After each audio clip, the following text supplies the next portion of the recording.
Hello aspirants, welcome to our YouTube channel Athan Path, and today we will be doing lecture 2 of General Science series जिसमें हम cover करेंगे branches of biology, fathers of major biological sciences। मतलब जो biological branches हैं उनमें जो major हैं उनके हम फादर यहाँ पे डिस्कस कर लेंगे जो जनरली एग्जाम में पूछे जाते हैं। ठीक है, तो जिसने लेक्चर 1 नहीं देखा है एक बार जरूर जाके देखे।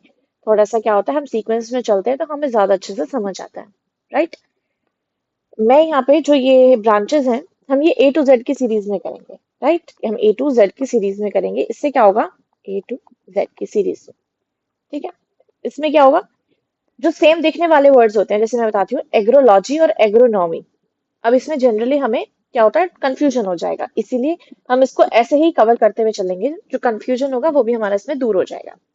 तो बिफोर स्टार्टिंग हम एक बार स्नैपशॉट ले लेते हैं जो हमने पिछले लेक्चर में किया था। उसमें हमने क्या डिस्कस किया था कि बायोलॉजी क्या है, जो लेक्चर 1 था।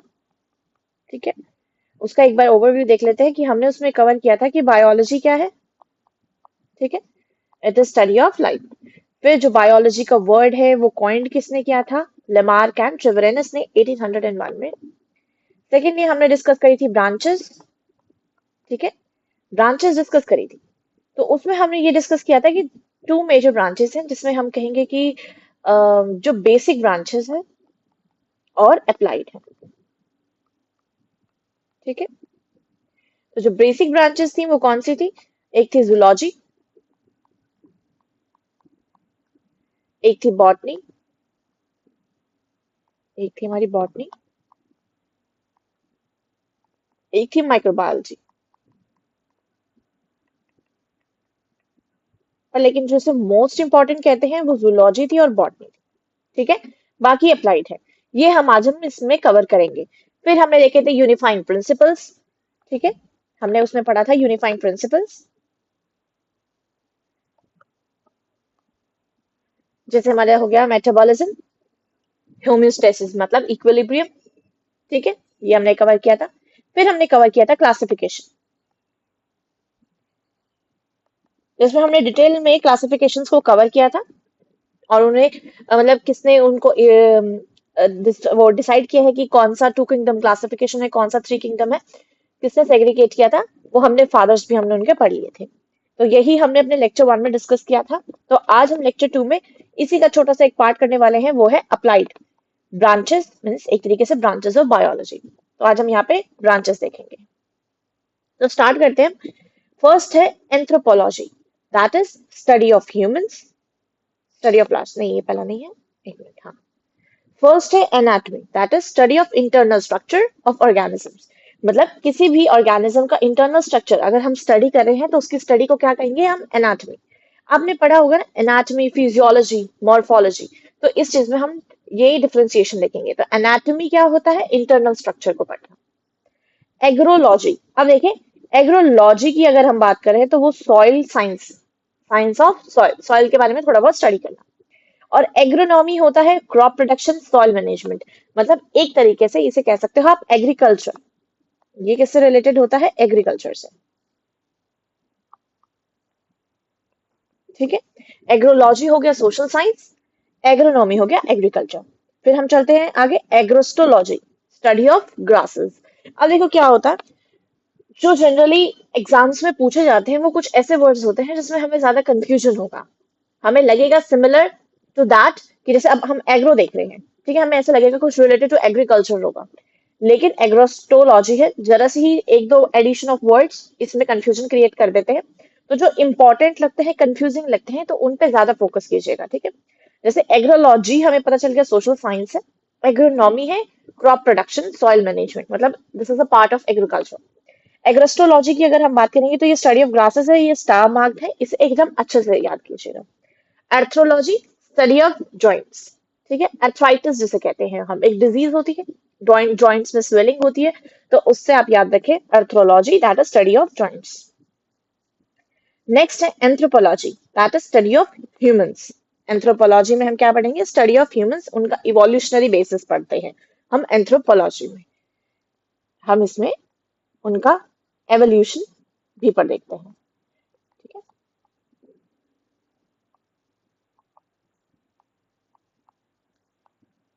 नेक्स्ट है एंथोलॉजी, ये है स्टडी ऑफ फ्लावर्स। एंथोलॉजी है स्टडी ऑफ फ्लावर्स। नेक्स्ट है angiology, that is study of blood and lymphatic vessels. अभी तक तो ये जनरली किसी में पूछा नहीं गया है, जो स्टार मार्क्ड है वो एक बार पूछे गए हैं। तो एंजियोलॉजी है study of blood and lymphatic vessels. Andrology है मेल रिप्रोडक्टिव सिस्टम की स्टडी करना, एंड्रोलॉजी। ठीक है। एपीकल्चर बी कीपिंग, ये हमें पता है। ठीक है, एपीकल्चर हमें पता है कि ये बी कीपिंग है। ठीक है। Bryology, study of bryophytes. हम प्लांटेज ऑफ किंगडम पढ़ेंगे तो हम उसमें क्लासिफिकेशन भी पढ़ेंगे ब्रायोफाइट्स, तो उनकी स्टडी को क्या कहते हैं हम, ब्रायोलॉजी। बायोमेट्रिक्स, हमें पता है हम किसी में एग्जाम के लिए जाते हैं, हमारा बायोमेट्रिक होता है, तो मतलब बायोलॉजिकल डेटा को एनालाइज करना, तो इसको क्या कहेंगे, statistical analysis of biological data, वो है बायोमेट्रिक्स। नेक्स्ट है biomedical engineering, biological applications of engineering. अब ऑब्वियस है कुछ वर्ड्स इजी होते हैं इंटरप्रेट करना एग्जाम टाइम पे, कुछ नहीं होते।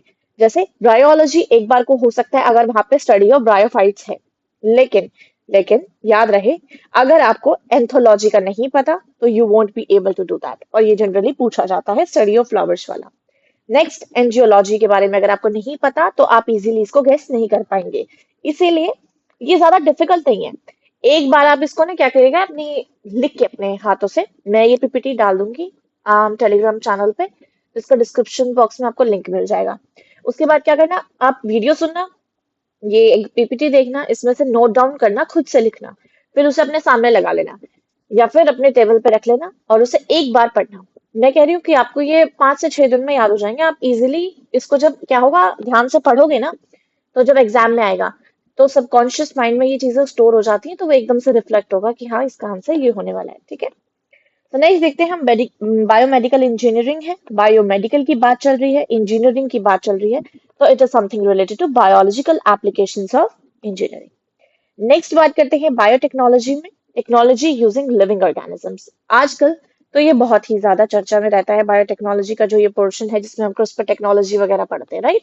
तो बायोटेक्नोलॉजी क्या है, technology using living organisms. Bacteriology, study of bacteria, it's simple.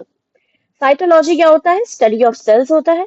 क्रायोबायोलॉजी क्या होता है, हमें पता है ना, क्रायो प्रिजर्वेशन करते हैं हम, ठीक है, -196 डिग्री सेल्सियस होता है आई थिंक, तो उसमें होता है क्रायोबायोलॉजी। क्रायोबायोलॉजी क्या होता है, effect of low temperature on organisms. जब हम किसी चीज को क्रायो प्रिजर्वेशन मतलब लो टेम्परेचर में उसको प्रिजर्व करते हैं, राइट, तो वो क्रायो प्रिजर्वेशन हो गया।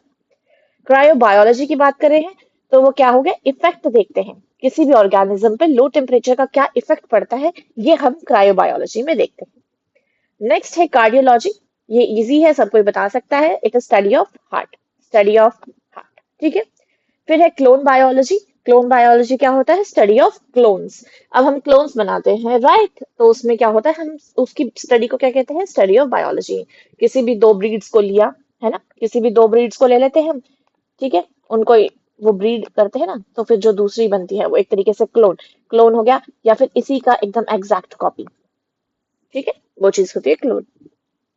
डेमोग्राफी क्या होता है, स्टडी ऑफ पॉपुलेशन, ये इजी है, हमें पता है। डिफ्यूजन क्या होता है, movement from higher to lower concentration. Dermatology, study of skin. ठीक है। डेंड्रोक्रोनोलॉजी, अब याद रहे डर्मेटोलॉजी तो स्टडी ऑफ स्किन है, ये इंपॉर्टेंट है और ये जनरली एग्जाम्स में पूछा गया है 3-4 बार। डेंड्रोक्रोनोलॉजी क्या होता है, डेटिंग ट्री रिंग्स। जो जैसे हम एग्जाम्पल देते हैं, ये अगर हमने ट्री काटा है, ये कोई ट्री है, तो इसमें जो ये रिंग्स होती हैं, आपने देखा होगा रिंग्स बनी होती है, ये तो बार्क हो गया है ना, बट जो इसमें रिंग्स बनी रहती हैं, ये इसकी स्टडी को कहते हैं हम डेंड्रोक्रोनोलॉजी। ठीक है। ये होती है ट्री रिंग्स, इससे पता चलता है कि पेड़ कितना पुराना है। नेक्स्ट देखते हैं इकोलॉजी, ऑर्गेनिजम्स इन्वायरमेंट का रिलेशनशिप, ये होता है इकोलॉजी। ठीक है।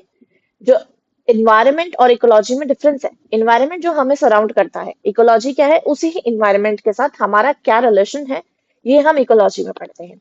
एवोल्यूशन क्या है, origin and diversification of life, हम पहले क्या थे, ठीक है, और फिर हम उसके बाद इतने बड़े इंसान हो गए हैं, सॉरी ये इंसान नहीं, ये, ठीक है, तो मतलब हम कहाँ से इवॉल्व हुए हैं, ये चीजें हम जो पढ़ते हैं वो एवोल्यूशन में आता है, right. Embryology, development of embryo, मतलब फीटस, पहले एम्ब्रियो होता है, जाइगोट, एम्ब्रियो, फीटस, है ना, ये जब हम रिप्रोडक्शन वाला चैप्टर कवर करेंगे तो हम उसमें कवर कर लेंगे इसे।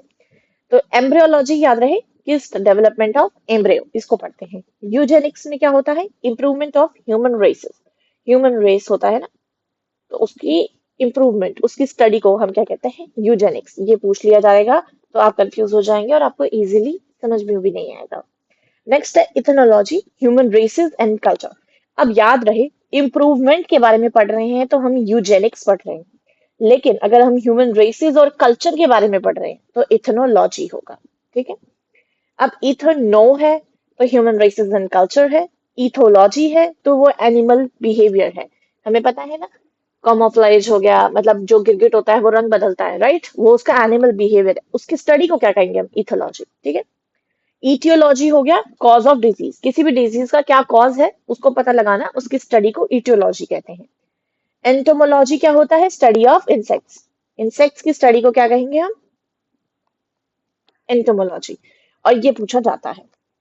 ठीक है, exobiology, possibility of life in space, अगर स्पेस में कोई लाइफ की पॉसिबिलिटी है उसकी चीज को स्टडी करने के लिए हम एक्सोबायोलॉजी कहेंगे। एक्सो से आप आइडिया लगाइए, एटमॉस्फेयर के बाहर होगा, एक्सो मीन्स बाहर, outer, outer side biology, biology study of life. ठीक है, एटमॉस्फेयर के बाहर हमारे स्पेस में किसी भी पॉसिबिलिटी ऑफ लाइफ की स्टडी करना, उसको कहेंगे एक्सोबायोलॉजी। नेक्स्ट है फ्लोरिकल्चर, फ्लोरिकल्चर क्या होता है, फ्लावर कल्टीवेशन। अब याद रहे फ्लावर कल्टीवेशन को फ्लोरिकल्चर कहा है हमने, ऊपर एंथोलॉजी पढ़ा था। ठीक है, स्टडी ऑफ फ्लावर्स, यहाँ पे हम फ्लावर कल्टीवेशन की बात कर रहे हैं, तो इसको जरूर ध्यान देना। ठीक है, नेक्स्ट है हमारा फूड टेक्नोलॉजी। फूड टेक्नोलॉजी क्या है, processing and preservation of food, ये इजी है। ठीक है, forensic science, application of science in criminal investigation, हमें इसका भी पता है, राइट। फिशरी हमें पता है, फिशरी में याद रहे फिश ब्रीडिंग और मार्केटिंग दोनों ही आता है। ठीक है, फॉरेस्ट्री में क्या होता है, फॉरेस्ट मैनेजमेंट, फॉरेस्ट्री में आएगा फॉरेस्ट की मैनेजमेंट। फिशरी का याद रहे ब्रीडिंग एंड मार्केटिंग दोनों इंक्लूड करते हैं। फर्मेंटेशन क्या होता है, हमें पता है, ये एक एनएरोबिक ब्रेकडाउन होता है ऑफ सब्सटेंसेस। अब अगर आपको आइडिया होना चाहिए कि एनएरोबिक और एरोबिक क्या है, एनएरोबिक होता है इन एब्सेंस ऑफ ऑक्सीजन और एरोबिक होता है इन प्रेजेंस ऑफ ऑक्सीजन। ठीक है, किसी भी सब्सटेंस का ब्रेकडाउन हो रहा है इन एब्सेंस ऑफ ऑक्सीजन तो उसे क्या कहेंगे हम, फर्मेंटेशन। फर्मेंटेशन जनरली क्या होगा, कोई भी चीज होती है, आप जैसे सपोज अचार वगैरह भी होते हैं, या अगर डिटॉक्स वाटर जिसे कहते हैं कि थोड़ा सा फर्मेंट होने देना है, तो हम एयर टाइट यूज करते हैं ताकि उसमें ऑक्सीजन का कांटेक्ट ना हो। तो वो एक तरीके से क्या हुआ, सब्सटेंस का ब्रेक डाउन हो रहा है, मतलब वो उस चीज में घुल रहा है, पानी में घुल रही है वो चीज, किसके एब्सेंस में, एब्सेंस ऑफ ऑक्सीजन। तभी तो हम एयर टाइट यूज करते हैं ताकि बैक्टीरिया अंदर ना जाए, तो उसे क्या कहेंगे हम, फर्मेंटेशन। आगे देखते हैं जेनेटिक्स, हेरिडिटी एंड वेरिएशन, उसे क्या कहेंगे हम, जेनेटिक्स। ग्रोथ हमें पता है क्या होता है, increase in size and weight, वो ग्रोथ है। Genetic engineering, manipulation of genes, किसी भी जीन की मैनिपुलेट करना। जैसे जब हम ये आगे हमने डीएनए वगैरह को स्टडी करेंगे, राइट, हमें पता चलेगा यहाँ पे एक जीन है जिसकी वजह से एक डिजीज कॉज हो रही है ह्यूमन बींग में, तो इसी की मैनिपुलेशन कर लेंगे हम, मतलब उसको चेंज कर देंगे ताकि वो आगे जब उसमें रेप्लिकेट हो तो वो इजी हो, इवॉल्व हो जाए और वो जो प्रॉब्लम है वो हट जाए, तो उसे ही जेनेटिक इंजीनियरिंग कहते हैं। और ये भी आजकल बहुत ज्यादा चर्चाओं में है, यूज में है, तो इसका मतलब पता होना चाहिए। फिर है गायनेकोलॉजी, फीमेल रिप्रोडक्टिव सिस्टम। अभी हमने ऊपर एंड्रोलॉजी पढ़ा था, वो था मेल, और गायनेकोलॉजी हो गया फीमेल रिप्रोडक्टिव सिस्टम। अब सबसे इंपॉर्टेंट है, और ये जनरली पूछा भी गया है, मैच द फॉलोइंग्स में जनरली ये पूछे जाते हैं, राइट। गेरेंटोलॉजी, ठीक है, गेरोंटोलॉजी ये है study of ageing, study of ageing. Gastroenterology, ये है डाइजेस्टिव सिस्टम की स्टडी करना। ठीक है, जैसे गैस्ट्रिक इश्यूज जिसे कहते हैं, राइट, तो उसमें आता है गैस्ट्रोएंटेरोलॉजी। ठीक है, हिस्टोलॉजी क्या होता है, स्टडी ऑफ टिश्यूज, इंपॉर्टेंट है और याद होना चाहिए। ठीक है, हाइजीन हमें पता है हेल्थ एंड क्लीननेस से रिलेटेड है। हाइड्रोपोनिक्स ये बहुत इंपॉर्टेंट हो जाता है, बिकॉज आजकल सब इसको ये कहते हैं, हम इन चीजों को बढ़ावा दे रहे हैं आजकल। ठीक है, तो इसीलिए ये कुछ है, अभी आगे और आएंगे तो मैं बताऊंगी। हाइड्रोपोनिक्स है जिसमें सॉइल लेस कल्टीवेशन होता है, सॉइल लेस वाटर में इसको हम ग्रो करते हैं, हाइड्रोपोनिक्स। एक है हिमाटोलॉजी, स्टडी ऑफ ब्लड। ठीक है, हिपैटोलॉजी, स्टडी ऑफ लिवर। अब देखें दोनों ही सेम लग रही है, हिपैटोलॉजी, हिमाटोलॉजी। तो हिमाटोलॉजी ब्लड है, हिपैटोलॉजी लिवर है। देखिए इसकी कोई ट्रिक नहीं होती, ठीक है। इसमें बस ये होता है कि इसकी ट्रिक्स उन चीजों के लिए होती है कि हम हेपेटिक सेल्स होते हैं लिवर में, तो उससे आप याद करें, हिपेटोलॉजी हो गया तो वो इजी हो जाता है, स्टडी ऑफ लिवर। बट लेकिन हमें इतनी डेप्थ में किसी चीज के जाना नहीं है। हम यहाँ पे नीट का एग्जाम नहीं दे रहे हैं, हम यहाँ पीसीएस एग्जामिनेशन में पूछे जा रहे हैं। जो ये क्वेश्चंस हैं, ये जो रिपीटेड होती हैं, वो मैं आपको बता रही हूँ। बस थोड़ा सा आइडिया होना चाहिए। वो आइडिया तभी होगा जब आप इसे रेगुलरली थोड़ा पढ़ेंगे, एक दिन छोड़ के एक दिन पढ़ ले ऑल्टरनेटिव डेज पे, तो ये आपके सबकॉन्शियस माइंड में बैठ जाएंगी चीजें कि हिमाटोलॉजी ब्लड हो गया। अब मैंने आपको बता दिया लिवर में हिपैटिक सेल्स होते हैं, तो वो हिपैटोलॉजी हो गया, ठीक है। अब है हर्पेटोलॉजी। अब बताइए, इसका तो कुछ नहीं हो सकता, इसकी कोई ट्रिक नहीं है, आपको ये याद ही करने पड़ेंगे। फिर है study of reptiles and amphibians, उसको कहते हैं हर्पेटोलॉजी। अब देखिए होम्योथर्मिक एनिमल्स कौन से हैं, जो अपने बॉडी का कांस्टेंट टेम्परेचर बनाए रखते हैं, जिनका कोई फर्क नहीं पड़ता कि बाहर क्या टेम्परेचर है, उनका बॉडी का जो टेम्परेचर है वो कांस्टेंट रहता है। हॉर्टिकल्चर है cultivation of fruits, vegetables and flowers, ठीक है, कलेक्टिव है ये। अब इसमें आपको बताऊंगी मैं, आपको फ्रूट्स की कल्टीवेशन एक अलग चीज है, वेजिटेबल की कल्टीवेशन को कुछ अलग कहा जाता है, फ्लावर्स की हमने अभी देखा कल्टीवेशन फ्लोरिकल्चर कहा गया था। पर लेकिन इन चीजों की कलेक्टिव अगर हम कर रहे हैं ना कल्टीवेशन, तो उसको क्या कहेंगे, हॉर्टिकल्चर। इम्यूनोलॉजी, इम्यून सिस्टम की स्टडी। हाँ, इसेथोलॉजी, इसको इंसेक्ट मत समझना, अगर सपोज कीजिए हमने ये चीजें नहीं पढ़ी है, राइट, तो ये कहीं ना कहीं किससे मैच करता है, इंसेक्ट से, लेकिन इसका मतलब होता है स्टडी ऑफ फिशेस। ये आपको तब समझ आ जाएगा जब आप एनिमेलिया किंगडम में थोड़ी डेप्थ में फिशेस के बारे में पढ़ेंगे, ठीक है, तो आपको ये बिल्कुल सही इंटरप्रेट कर पाएंगे, ठीक है। Morphology, external structure. देखिए हमने जो फर्स्ट ही पढ़ा था, तो मैंने आपको बताया था, एक होता है एनाटॉमी, एक है मॉर्फोलॉजी। तो जब एनाटॉमी क्या होता है, इंटरनल स्ट्रक्चर, और मॉर्फोलॉजी क्या होता है, एक्सटर्नल स्ट्रक्चर, ठीक है। माइक्रोबायोलॉजी, ये हमने कल भी पढ़ा था पहले लेक्चर में, आज भी है, स्टडी ऑफ माइक्रो ऑर्गेनिजम्स, ऐसे ऑर्गेनिज्म जिन्हें हम अपनी नेकेड आई से नहीं देख सकते, उसे कहते हैं माइक्रोबायोलॉजी। और हमने इनके फादर भी पढ़े थे, एवी ल्यूवेनहॉक, ठीक है, that is Anton von Leeuwenhoek. फिर आते हैं molecular biology, molecules of living organisms, उनकी स्टडी करना, उसको कहेंगे हम molecular biology. Medicine, treatment of disease, ठीक है, किसी भी डिजीज की ट्रीटमेंट को हम क्या लेते हैं, उसके लिए मेडिसिन लेते हैं, वो एक तरीके की स्टडी है। मेमोग्राफी, ब्रेस्ट इमेजिंग होती है। अब देखिए मेमोग्राफी कैसे याद कर सकते हैं कि एक जो ह्यूमंस हैं, मतलब जो कॉर्डेट्स होते हैं, मैमल्स होते हैं, मैमल्स में एक स्पेशल फीचर है, वो सिर्फ मैमल्स में है, वो है मेमोरी ग्लैंड। तो उससे आप लगाइए मेमोरी ग्लैंड, मेमोग्राफी। और मेमोग्राफी किस चीज के लिए होती है, ब्रेस्ट इमेजिंग। जनरली ये तब की जाती है जैसे कैंसर वैंसर अगर किसी को लगता है, तो उस टाइम पे मेमोग्राफी की जाती है। माइकोलॉजी क्या होता है, स्टडी ऑफ फंक्शन। इसमें आप बिल्कुल, एल्गोलॉजी होता है स्टडी ऑफ एल्गी। लेकिन एल्गोलॉजी वो मानी नहीं जाती, कई बार हमें लगता है कि हाँ एल्गोलॉजी होगा, बट लेकिन वो नहीं होता। मैं आपको बताऊंगी जब वो क्वेश्चंस आएंगे ना, हम इसके रिलेटेड वीकेंड पे कुछ क्वेश्चंस कर लेंगे, जिसमें अगर कुछ एक आधा रह भी गया होगा तो हम उसमें कवर कर लेंगे। तब मैं आपको बताऊंगी जो एल्गीज होते हैं ना, उनका एक अलग होता है स्टडी,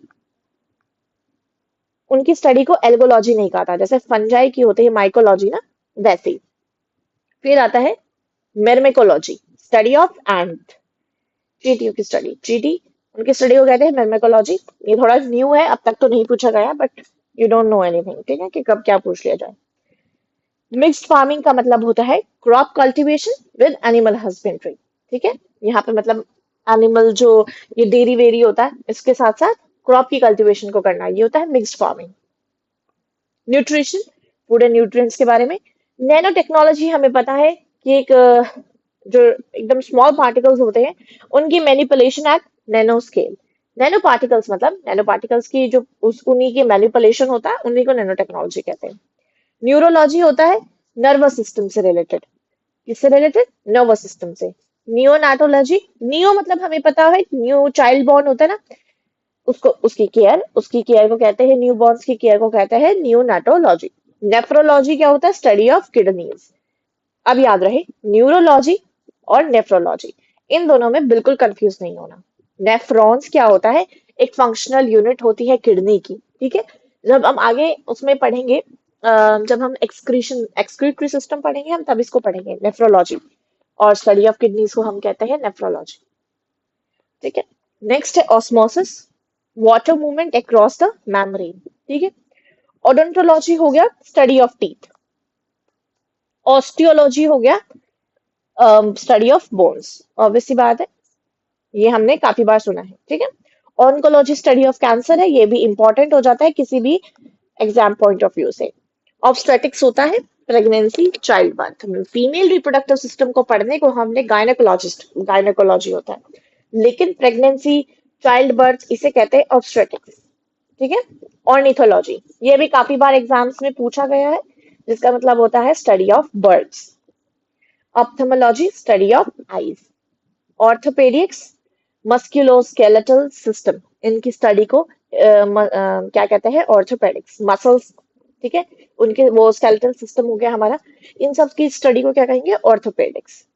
ओलेरी कल्चर, अब मैंने आपको कहा था कि जब हम कलेक्टिवली किसको, सॉरी, फ्रूट्स को, वेजिटेबल्स को, है ना, फ्लावर्स की कल्टीवेशन करते हैं, तो हम उसे हॉर्टिकल्चर कहते हैं। अब देखें कि वेजिटेबल, अगर सिर्फ वेजिटेबल को कल्टीवेट कर रहे हैं, तो हम उसको क्या कहेंगे, ओलेरी कल्चर। अब हम ईएनटी स्पेशलिस्ट कहते हैं, E for ears, nose and throat. उनके जो उनकी स्टडी करता है वो उसको क्या कहेंगे, ऑथोरहिनो लैरिंगोलॉजी। अब देखें कि लैरिंग्स हमारा थ्रोट में होता है, राइट, तो इससे आप लगा लें आइडिया, लैरिंग्स हमारा थ्रोट में होता है। जब भी हमें रेस्पिरेशन सिस्टम पढ़ेंगे तब ये पोर्शन आएगा, तब आपको समझ आ जाएगा ये कहाँ है, थ्रोट में। ठीक है। और ईयर में, और फिर है नोज। ठीक है। वैसे आपको ज्यादा इसमें याद रखने की जरूरत नहीं है, ईएनटी हमें पता होना चाहिए, ईयर नोज एंड थ्रोट होता है। लेरिंग्स से आप, लेरिंग है ना, ये लेरिंग, इससे आप आइडिया लगा सकते हैं ये क्या है, लेरिंग है। एक मिनट, ये देखिए, इतना बड़ा आपको वैसे भी याद नहीं होगा। लेरिंग से लगा लीजिए आइडिया, लेरिंग्स। ठीक है। लेरिंग्स कहाँ होता है, थ्रोट में। ऑप्शन में होगा तो आप एकदम बता देंगे। ठीक है। पैरास्टोलॉजी क्या होता है, पैरासाइट्स की स्टडी। पैलेंटोलॉजी होता है फॉसिल्स, ये पूछा गया है कई बार। ठीक है। Physiology function of body organs. Pathology क्या होता है, डिजीजेस। ठीक है, उनकी स्टडी करना। Pomology fruit. अब मैंने आपको कहा था कि जैसे हमने पढ़ा था, जो इंटीग्रेटेड कल्टीवेशन था उसे हॉर्टिकल्चर कहा था। अभी हमने ओलेरी कल्चर पढ़ा था वेजिटेबल्स का। फ्रूट को क्या कहेंगे हम, पोमोलॉजी। ठीक है, फ्रूट को हम कहेंगे पोमोलॉजी। साइकेट्रिस्ट हम जानते हैं, वो मेंटल डिसऑर्डर्स को ठीक करता है, तो उसकी स्टडी वाले को क्या कहेंगे, साइकेट्री।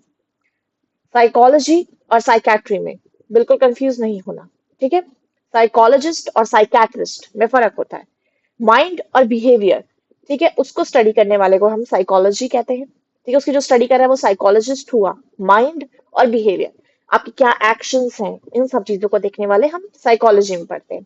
साइकेट्री में पढ़ते हैं हम मेंटल डिसऑर्डर्स होते हैं, स्क्रिजोफ्रेनिया हो गया, ठीक है, मल्टीपल डिसऑर्डर हो गए, ठीक है, पर्सनालिटी डिसऑर्डर, तो उसमें क्या है, वो हम किस में पढ़ेंगे, साइकेट्री।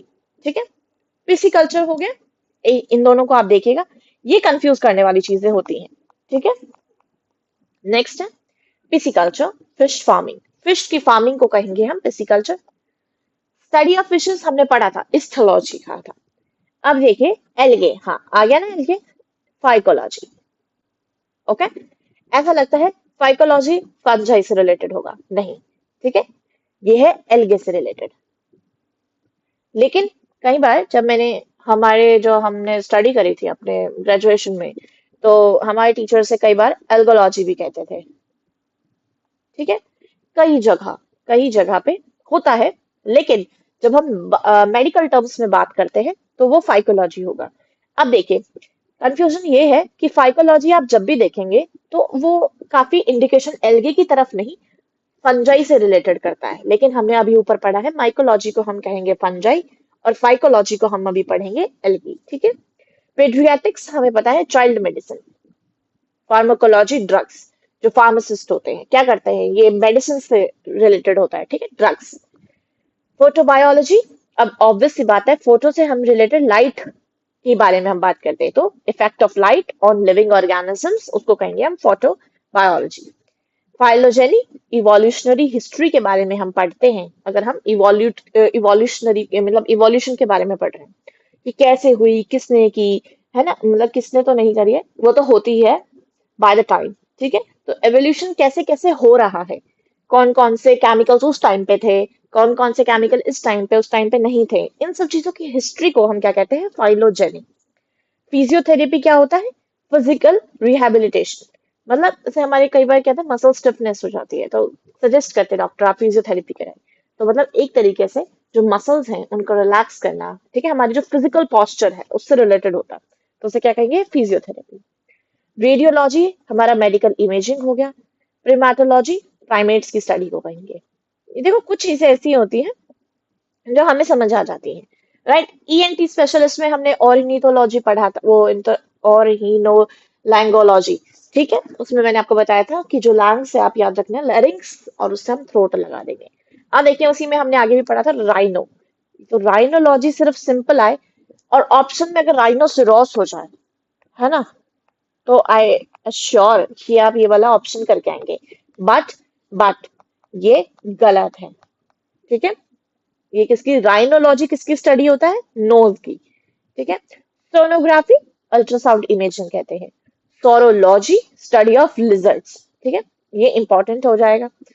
अब तक तो नहीं पूछा गया बट हाँ समथिंग न्यू, सोरोलॉजी, ठीक है। सीरो और सोरो, सो है तो लिजर्ड्स के बारे में, सीरोलॉजी एंटीजन एंटीबॉडी के इंटरैक्शन अगर हम पढ़ते हैं वो किस में पढ़ते हैं, सीरोलॉजी में। फिर आता है स्पाइगोमोलॉजी, पल्स एंड ब्लड प्रेशर से रिलेटेड होता है ये, हमने टेक्सोनॉमी देखा था, क्लासिफिकेशन ऑफ ऑर्गेनिजम्स होते हैं। टेलीपैथी, अब टेलीपैथी होता है मेंटल कम्युनिकेशन। आपने देखा होगा जैसे कुछ चैलेंजेस होते हैं, टेलीपैथी चैलेंजेस करते हैं कि सामने वाले से क्वेश्चन पूछते हैं और उसके बाद देखते हैं कि इनका टेलीपैथिक कम्युनिकेशन, मतलब इनका मेंटल कम्युनिकेशन कैसा होता है। उनसे पूछेंगे कि आप जनरली हाथ कौन सा ऊपर करेंगे, तो अगर सपोज उन्होंने राइट और राइट उठाया तो इनका मतलब उनका मेंटल कम्युनिकेशन काफी सही है। ये होता है टेलीपैथी, ठीक है। तो ये क्या है, ये एक बायोलॉजिकल ब्रांच नहीं है, ठीक है, मॉडर्न साइंसेस में। बट लेकिन इसमें क्या होता है कि थोड़ा मेंटल कम्युनिकेशन की बात चल रही है इसलिए हम इसे स्टडी कर लेते हैं, ठीक है, तो उसे क्या कहेंगे, telepathy. Veterinary science animal health care होता है। वेटनरियन डॉक्टर्स क्या होते हैं, जो एनिमल्स की जो डॉक्टर्स होते हैं उनको कहते हैं हम। तो वेटनरी साइंस क्या है, एनिमल हेल्थ केयर के बारे में पढ़ना। इंपॉर्टेंट है viticulture, that is cultivation of grapes, ये इंपॉर्टेंट है और ये पूछा भी जा चुका है, ठीक है। जूलॉजी है स्टडी ऑफ एनिमल्स, ठीक है, ये हमने कल पढ़ा था, हमने फर्स्ट लेक्चर में, जिनके फादर कौन है, एरिस्टोटल। आइए, ये थी कुछ ब्रांचेस, मतलब बहुत इंपॉर्टेंट जो मुझे लगी मैं वो लेके आई हूँ। लेकिन सपोज कीजिए जनरली जो मैं आपके लिए जैसे वीकेंड पे आई एम प्लानिंग की एक क्वेश्चंस लेके आए वीकेंड पे, उससे क्या होगा, जो जो हमने चैप्टर्स कर लिए होंगे ना तब तक हम उनके क्वेश्चंस करेंगे प्रीवियस ईयर, मतलब पीवाईक्यूज करेंगे, जो अलग अलग पीसीएस एग्जामिनेशन या यूपीएससी वगैरह में आए हैं वो वाले क्वेश्चंस करेंगे। इससे क्या होगा, आपको आइडिया होगा कि जो हम पढ़ रहे हैं, ठीक है, उस वो क्वेश्चंस वैसे ही आते हैं। अब कई बार क्या होता है, हम पढ़ते हैं हम सोचते हैं यार इतना इजी थोड़ी आएगा, लेकिन वो आते हैं। बट ये होता है कि हम उस टाइम पे उसे सॉल्व कैसे करें, ये उसका थोड़ा सा हमें आइडिया लगाना है, ठीक है। जनरली ये वाले क्वेश्चंस क्या होते हैं, वन लाइनर में आ गए तो वो थोड़े से टफ होंगे, जो वन लाइनर में आएंगे। जो मिस वाले होंगे ना, जिसमें आपको मैच द फॉलोइंग वाले होंगे, आपको लगाना होगा कि इसका आंसर ए है, टू है, तो जनरली ये वाले क्वेश्चंस उसमें ही आते हैं, ठीक है।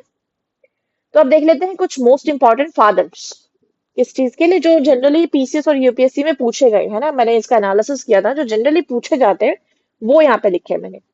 इसमें क्या है, ये वाले ज्यादातर क्वेश्चन क्या होंगे, वन लाइनर्स में पूछे जा सकते हैं, ठीक है। इसको मैच द फॉलोइंग में भी पूछा जा सकता है। तो देखें, बायोलॉजी का क्या है, एरिस्टोटल, हमने पढ़ा था कल। बॉटनी के हमने पढ़े थे थियोफ्रिस्टस, ये भी कल हमने पढ़े थे। जूलॉजी के भी हमने पढ़े थे, एरिस्टोटल ही है। टेक्सोनॉमी की कल हमने पढ़े थे, इन्होंने टू किंगडम क्लासिफिकेशन दी थी, तो इन्हें क्या है, इनका नाम कैरलस लीनिनस, ठीक है।